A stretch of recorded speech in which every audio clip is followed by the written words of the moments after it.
When you hear the word Viking, what comes to mind?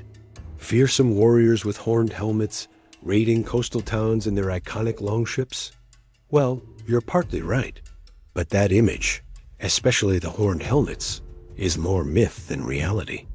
The real story of the Vikings is far more complex and fascinating. They weren't just raiders. They were master shipbuilders, intrepid explorers, savvy traders, and even poets and farmers. For over 3 centuries, from the late 8th to the late 11th century, these Norse people from Scandinavia left an indelible mark on the world, shaping the course of history in ways you might not expect.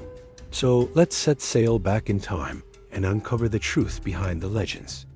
Who were the Vikings, really? And what drove them from their northern homelands to venture into the unknown? The Viking Age officially kicks off in 793 AD. The Anglo-Saxon Chronicle records a brutal raid on the monastery of Lindisfarne, off the coast of northeastern England. Monks were killed, treasures were plundered, and a wave of terror spread across Christian Europe. This event marks the beginning of the Viking reputation for ferocity. But why did it start? The reasons are complex. A combination of factors likely played a role. Overpopulation in their Scandinavian homelands, a desire for wealth and political power, and a thirst for adventure.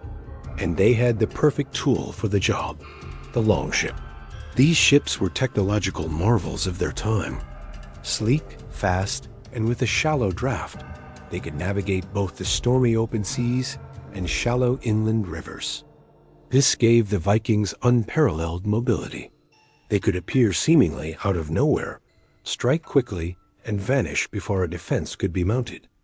Their raids were devastating. They targeted monasteries not just for their wealth, but because they were poorly defended. From England and Ireland to France and Spain, no coastline was safe. The Vikings even sailed up rivers to attack cities far inland, like Paris and Hamburg.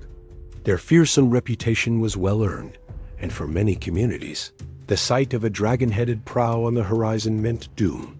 But raiding was only one part of the Viking story. It was often just the first step.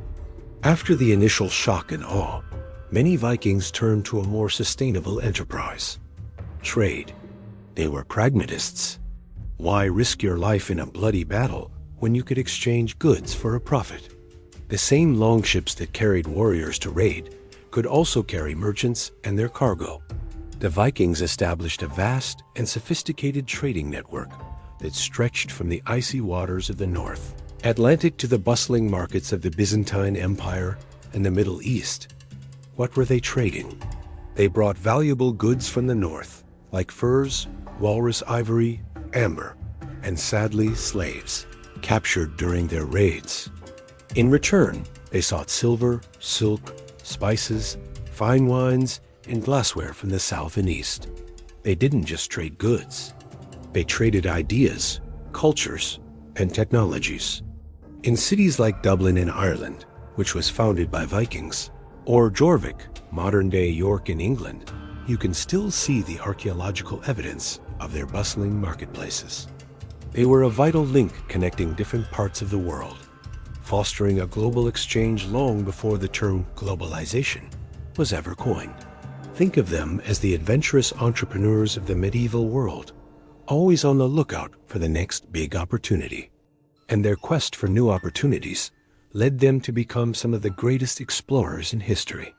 While their European contemporaries were largely sticking to familiar coastlines, the Vikings were pushing the boundaries of the known world. They were masters of navigation, using the sun, stars, and even landmarks on distant shores to guide their way. They settled the Faroe Islands, then pushed further west across the treacherous North Atlantic. In the late 9th century, they discovered and colonized Iceland, a land of fire and ice that remains proud of its Viking heritage to this day. But they didn't stop there. According to the Icelandic sagas, an explorer named Eric the Red, exiled from Iceland for manslaughter, sailed west and found a vast, green land. He cleverly named it Greenland to attract settlers. And it worked. Norse colonies were established there, and survived for several hundred years. But the most incredible chapter of their explorations was yet to come. Around the year 1000, Eric the Red's son, Leif Erikson, sailed even further west from Greenland. He landed in a place he called Vinland, a land of wild grapes and plentiful salmon. Where was Vinland? It was North America. That's right, the Vikings landed in the Americas nearly 500 years before Christopher Columbus. For a long time, this was considered just a legend, a tall tale from the sagas. But then, in the 1960s, archaeologists discovered the remains of a Viking settlement at Lons-sur-Meuse in Newfoundland, Canada. The proof was undeniable. The Vikings had been there. They built houses, worked iron, and attempted to create a new home. Ultimately, their settlement didn't last. Conflicts with the native peoples, whom they called Scrawlings, and the sheer distance from their homelands made it unsustainable. But their journey remains one of the most remarkable achievements in the history of exploration. So, what happened to the Vikings? Why did the Viking Age end? There wasn't a single dramatic event. It was a gradual process of change. The Scandinavian homelands of Denmark, Norway, and Sweden began to coalesce into more centralized kingdoms like the rest of Europe. These new kings had less tolerance for independent chieftains going off on unauthorized raids. Christianity also spread throughout Scandinavia, bringing with it different values and integrating the Norse people more closely with the rest of Christian Europe. The classic Viking way of life, a mix of farming, raiding, and trading, simply faded away as they assimilated into the cultures they had once terrorized and traded with. The Normans who conquered England in 1066 were themselves descendants of Vikings who had settled in France. The Rus people who gave their name to Russia were originally Swedish Vikings who traveled east. Their legacy is everywhere. It's in our language, with words like sky, skin, law, and even Thursday, Thorsday. It's in the place names of towns and cities across Europe. It's in the DNA of millions of people around the world. The Vikings were a force of nature. They were disruptive, violent, and transformative. But they were also adaptable, innovative, and incredibly resilient. They were raiders who became traders, warriors who became settlers, and pagans who became Christians.